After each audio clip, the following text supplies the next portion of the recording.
seviyorum. Karşılayalım. Onları koruyorum, onların ihtiyaçlarını karşılıyorum. Siz de bana yardımcı olmak ister misiniz?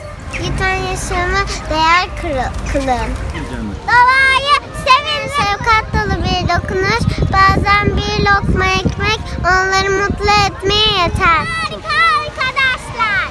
Koruyalım, sahip çıkalım. Bakalım. Allah'ın bahşettiği bu doğayı koruyalım. Siz yerdekilere merhamet edin ki göklerdeki de size merhamet etsin. Yaşam sizin kadar onların da hakkı.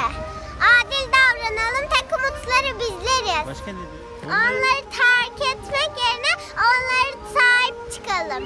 Çektikleri eziyetleri duyarsız kalmayalım. Çünkü- Var olmak haktır. Hepimiz iyi insanız ama Hepimiz çok iyi azımız insanız. iyi insanız.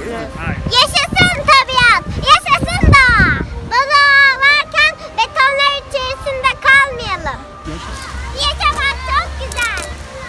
Hayvanları sev, onları koru. Merhaba arkadaşlar. Doğayı çok seviyorum. Duyarlı ol.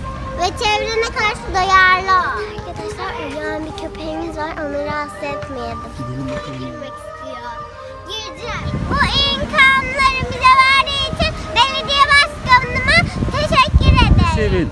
Siz de koruyun, siz de sevin. Yaşamak varken ölüm seçmeyelim. Ne? Hayvanları sevelim, onları koruyalım. Onlara yem süt verelim. Yem, su, süt, her şeye ihtiyacı var onun. Bizim yediklerimiz